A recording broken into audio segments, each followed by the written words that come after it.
You. California dreaming about you.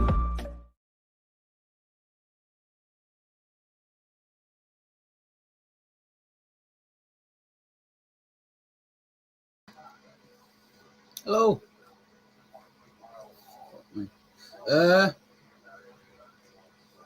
Oh, right.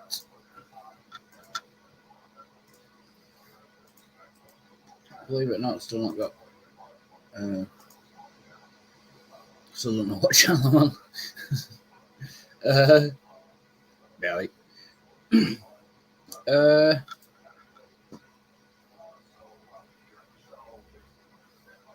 California dream back. Yeah, so WW3 is working out. Hey. It's not really.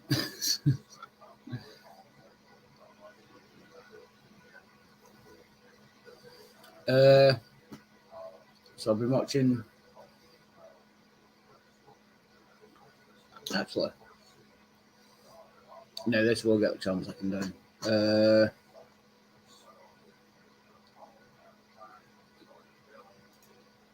No, I can't do that.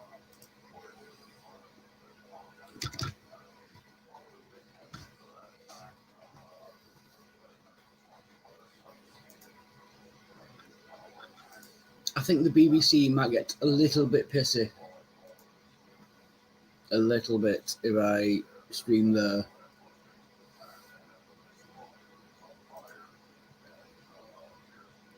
Oh, you know. Morning live. What day is it? Thursday. 9:15. Morning live. Oh, I've missed the news. News 24. California Dream. News. Watch live. Sign in.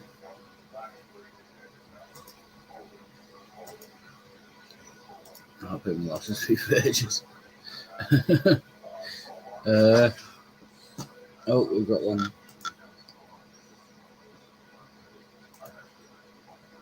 Password copied. Paste. Excuse me. There have been breathtaking moments over the past several hours, and you, in the dark of night, Ukraine requested an emergency session of the UN Security Council after President Putin announced this special military operation. We saw on the floor of the UN Security Council at the world's top table a tense standoff between the Russian and the Ukrainian permanent representatives. Remember, Russia chairing the Security Council this month. And after the meeting, I don't know ended, this is what Ukraine's ambassador, permanent representative, had to say. It's too late, my dear. The thing is, I can't. I'll get the channel second down. That's it. The BBC can be rather litigious, and I bet there's a massive echo as well.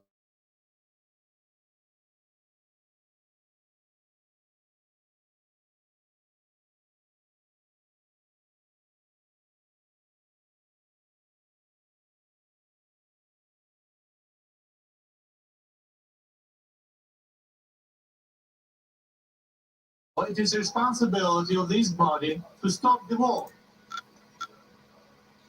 We didn't start the fire. Of you it was always fun since the world was done. The war. Ah, fuck it, I'll share it. What can I do? Or should I play the video with your president declaring the war? Thank you very much.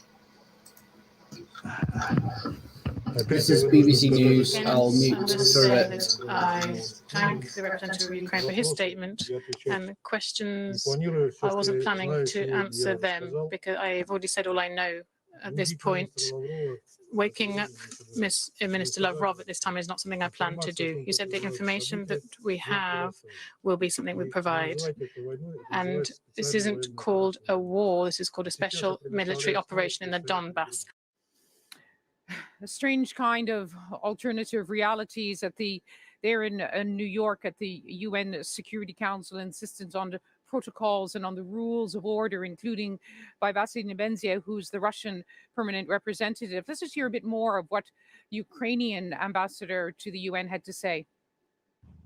You can ask an aggressor to abstain from vote at the stage of peaceful resolution under Chapter 6, but you cannot ask aggressor, believe it or not, to abstain from vote under Chapter 7 when the Council deals with the aggression. I have also asked the Secretary General of the United Nations to produce the copies of the decisions of the Security Council and the General Assembly dated 1991 that in accordance with Article 4 of the Charter welcome the desire of the Russian Federation to be a member of this organization.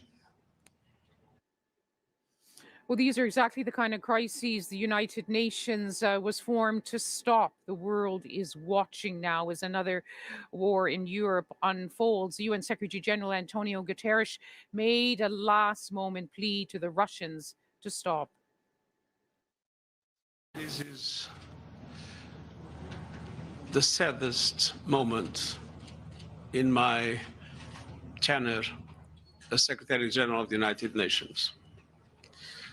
I started this meeting of the Security Council addressing President Putin and telling him from the bottom of my heart, stop your troops from an offensive to Ukraine, give peace a chance because too many people have already died. During the meeting, President Putin announced a special military operation in the Donbass and required the Ukrainian troops to lay down their arms. So in the present circumstances, I must change my appeal. And I must say, President Putin, in the name of humanity, bring your troops back to Russia.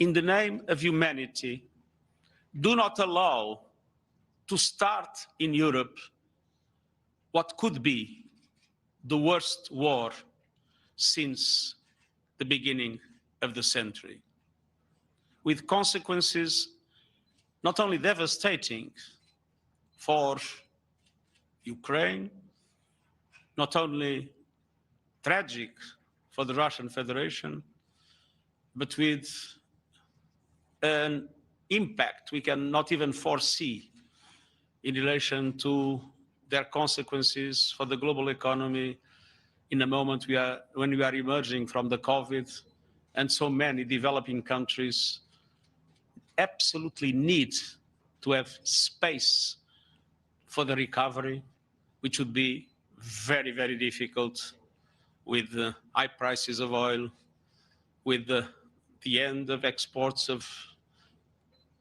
wheat from the Ukraine, and with rising interest rates caused by the instability in international markets.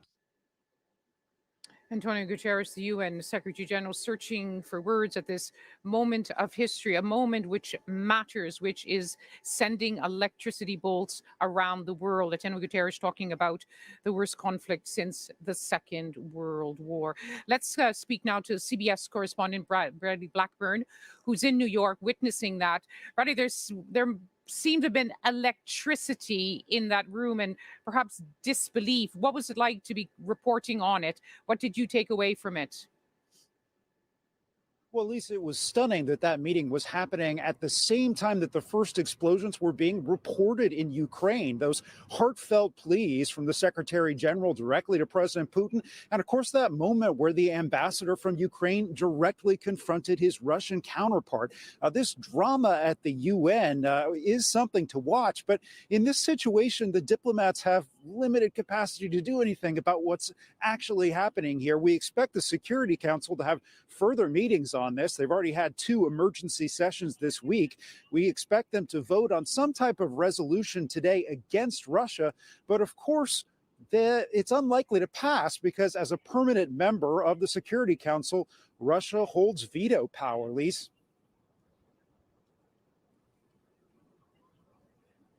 And there must be a profound sense of sadness, of pessimism that all the world's top diplomats, everything they did, I saw Antonio Guterres at the Munich Security Conference.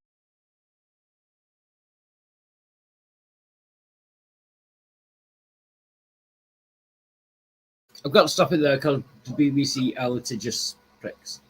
And they will shut my channel down. So I can't afford another one to go. Yeah, so everything's going to shit. World War III is on its way. Nice.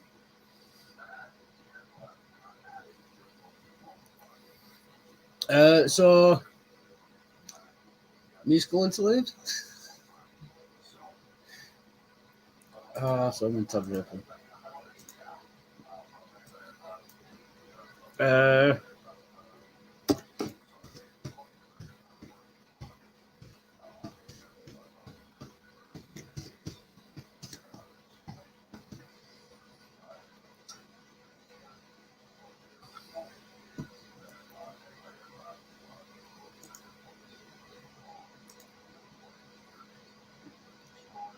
Link is in the description. No, it's not. It's in the side chat if anyone wants to join.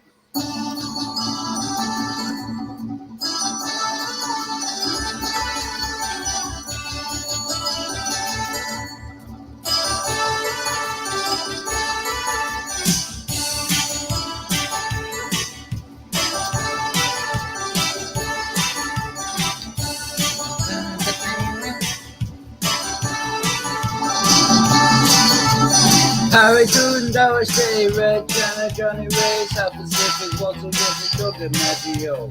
John McCarthy, Richard Nixon, Tudor, Baker, Television, North Korea, South Korea, Marilyn Monroe.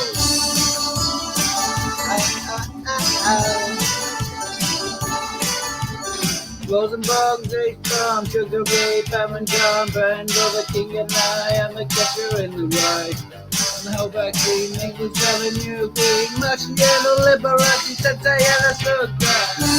Start the fire. It was always burning since the world was turning. We didn't start the fire. No, we didn't light it, but we tried to fight it. Joseph Stalin, Malakov, Ransom, Cagliari, Roll on, Jim Wrong, background, living on rock around the clock. Einstein, James Dean, Brooklyn's got a winning team. David Crockett, Peter Pan, Elvis Presley, Disneyland, Pardon, Budapest, Alabama, Cruise, Jeff. It's the first place of the We didn't start the fire. It was always burning since the world was turning. We didn't start the fire. No, we didn't light it, but we tried to find it. Get a lot faster now, keep the land of Carol, Express, showing live videos on the river, quiet, Lebanon, Jungle, California, baseball, where the homicide children of the living mind. How buddy, Howie Ben Hur, Space Monkey Mafia, all the hoods, Castro, Excelsior, no rope. Sigma Me, Pale and Kennedy, Chubby Chicken Psycho, Belgium and the Congo. We didn't start the fire. It was always burning since the world was turning. We didn't start the fire. No, we didn't light it, but we tried to fight it. Hemingway, Eichmann, Stranger in the Straight Line, Dylan Belly, Baby, Pigs and Bacon, Lawrence of Olivia, British Judomania. All of Miss John Glenn, listen to Patterson, Paul, Malcolm X, British politicians, sex, KFK, blown away. What else do I have to say? We didn't start the fire. It was always burning since the world was turning. We didn't start the fire. No, we didn't light it, but we tried to fight it. A control of G-Man, Richard Nixon, back again. Moonshot, Woodstock, Watergate, punk rock. Making the Palestine, terror on the airline. Ayatollah, city man, Russians in Afghanistan.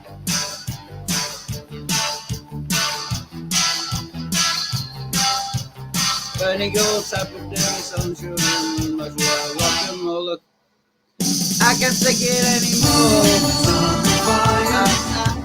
All we burn is the world to damage.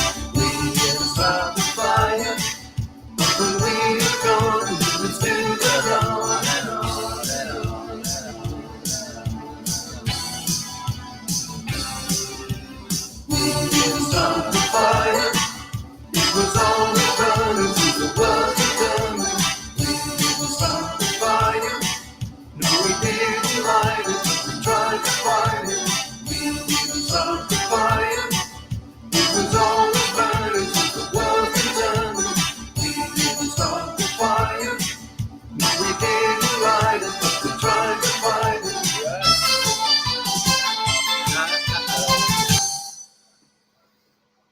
Alright. Sorry.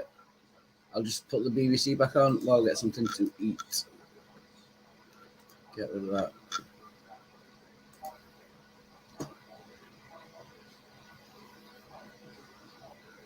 that. Share screen.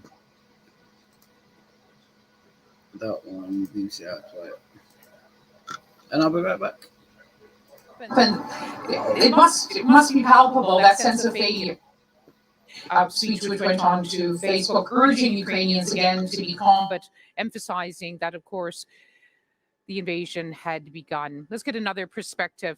Joining us now from Cherkasy, where he's been traveling this morning after leaving his home in Kiev, is Andrei Timoshenko, the president of the Oxford Alumni Society.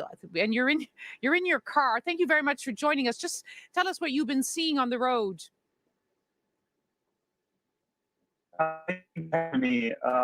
Obviously, we're in this station for quite some time, so most of the families, they already had contingency plan where to take their families outside of big cities. So there are big queues on the gas stations and next to the stores, but I think it's more of a confident, resolve rather than a panic.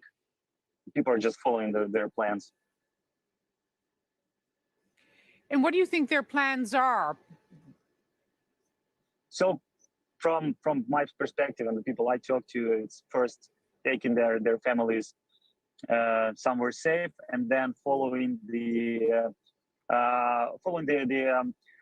advice or the commands of the central government. So we trust our military, we trust our government. So we'll be seeing what's happening next.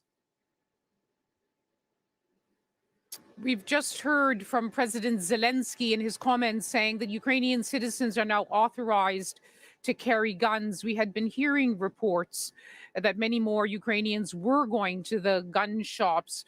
What do you think the impact of this will be? So I think that for the last couple of months, there was a big uptake in procuring arms, in joining armed forces, in joining territorial defense. So I think it means that people will resist. People believe that they should be resisting, and that no one is supporting Russia here, and nobody is waiting for them here. What were your reactions this morning when you first realized that this is it? It's happening. What so many predicted, what so many feared, what so many couldn't bring themselves to believe would ever happen. When you realized the invasion was beginning, what went through your mind? Well, I think that's our fears, and they just realized that it is happening. It is real. It is 2021. It is middle of Europe, and it's still happening. That's outrageous.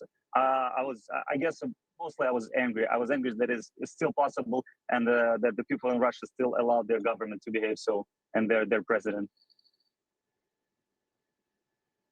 Are you worried? So I think I was angry. Being widely, yeah. But the Ukrainian army is said to be in a much stronger position than it was in 2014. It has many more defensive weapons. Hardly a day goes by without more weapons, more ammunition arriving from NATO countries. The reservists have been called up. Are you, though, still worried that the might Ukraine is now facing the might of the Russian army? Well, we need to be really fair and frank here. We're facing one of the strongest army in the world, one of the strongest military, second if not the third, and it will be difficult. It will be tough. But the fact is that we are on our land. That's our country, and we will defend. We will resist. And what are you going to do now? So as I said, I'm gonna take my family to a safe place, and then I will watch the announcements about the draft, about the mobilization, and then we will see. So I'll be following the commands and the announcements by the central government. Do take care. Thank you very much for taking time to speak with us this morning. Thank you. Well, as these dramatic developments unfold here in Ukraine, including in the capital, Kiev, there have been reactions from around the world, including in Brussels today, where the EU Commission's President, Ursula von der Leyen, said that the thoughts of those in the European Union were with Ukraine and the innocent men, women, and children as they face what she called this unprovoked attack and fear for their lives. She also said that the European Union will approve more sanctions later today. We will target strategic sectors of the Russian economy by blocking their access to technologies and markets that are key for Russia. We will weaken Russia's economic base and its capacity to modernize. And in addition, we will freeze Russian assets in the European Union and stop the access of Russian banks to European financial markets. Warnings from around the world on this day that Russia has begun its invasion of Ukraine from several directions. In the last few minutes, President Zelensky has authorized Ukrainians to bear arms as his country now faces a threat, a danger it hoped and prayed would not come to happen. But now it's unfolding and the world is watching. We'll continue to bring you live coverage here from Kiev, from many other cities with our coverage with BBC teams. But for now, we're going to hand you back to the studio in London. Thank you very much, Lise. If you are watching this morning from Ukraine, please do get in touch. Tell us how your life is changing, has changed suddenly. If you have friends and family in Ukraine, how are you feeling right now? It's victoria@bbc.co.uk, or you can message me on social media. Joe says, I'm spending the morning trying to reach my friends and former colleagues in Ukraine. I'm desperately worried about them. This viewer says, my stepmom is from Ukraine. She lives in Lancashire. She was due to fly back to Kiev 3 weeks ago, but we talked her out of it. She has all her family back there, and she's told them to take her car and all her money that she has there to get essentials for the family who need it. She is devastated, and I have no idea what to say to her. You can contact us on social media. You can email victoria@bbc.co.uk. We're going to speak now to a Conservative MP, Tobias Ellwood, who is chair of the UK Defence Select Committee. Good morning to you, Mr. Ellwood. And what is your response to what President Putin has done overnight? Well, it's not surprising. He's been leading this the entire time. It's now happened, a full-scale invasion of a European sovereign state. And this has been building up for months, and the West has failed to alter the trajectory of events. We tried diplomacy, but without any form of carrot or stick that was going to alter Putin's thinking. And we've now tried limited sanctions in the UK here. You know, we said we're going to do some sanctions now, and if there's a full invasion, well, then we'll do a little bit more, hoping perhaps the tanks might turn around. And I have to say, if Kiev falls, history will ask why the West didn't do more, why we didn't use our NATO hard power deterrence, the one Western asset that Putin fears. This was not harnessed, and we're now seeing the consequences of that. So just be explicit then. What should the NATO nations have done to stop this? 6 months ago, I called for a division, a NATO division, to be moved into Ukraine. That is what Ukrainians were requesting, and that would have deterred this invasion. That would have been enough to make Putin think twice. But we didn't do that. We actually did the opposite. We declared that we would not send any NATO troops into Ukraine. We parked that away. We failed to recognize that Ukrainian security is European security. And the consequence of this invasion right across Europe is now being felt, not just from a security perspective, also from an economic perspective as well.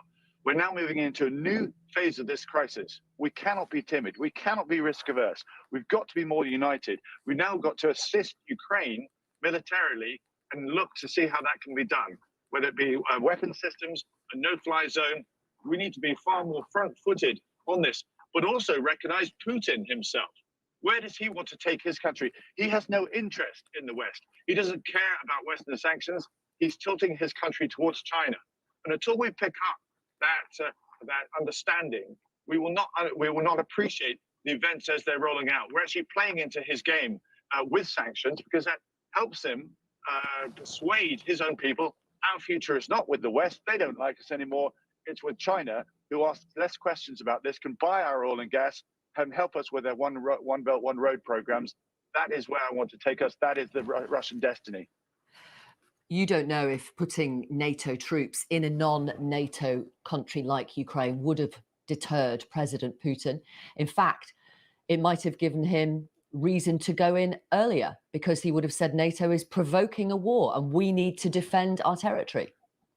That's exactly what Putin wants us to think, and that's exactly why we've hesitated.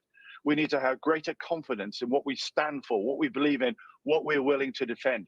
Yes, it would be a Cuban Missile Crisis moment, but I absolutely believe that that would have been the one thing we could have done to prevent this invasion. We were going in there to defend, not create a war, and our hesitance, our risk averseness, our timidity has actually allowed one to take place. But isn't that because populations in the West have seen their governments take decisions to send British troops, US troops, French troops, German troops to Iraq, to Afghanistan. And look what's happened. Lives are lost, and then we clear off, and the old regime turns up again. Right. And that's exactly the wrong comparison to make, because Why? Those countries, and I understand why you present that argument, is as us invading another country, taking control of another country, trying to run another country. We're here trying to defend a country who's requesting our assistance, trying to prevent an invasion, trying to stop another country invading it. That's the big difference here. But I understand that after Iraq and Afghanistan, there is a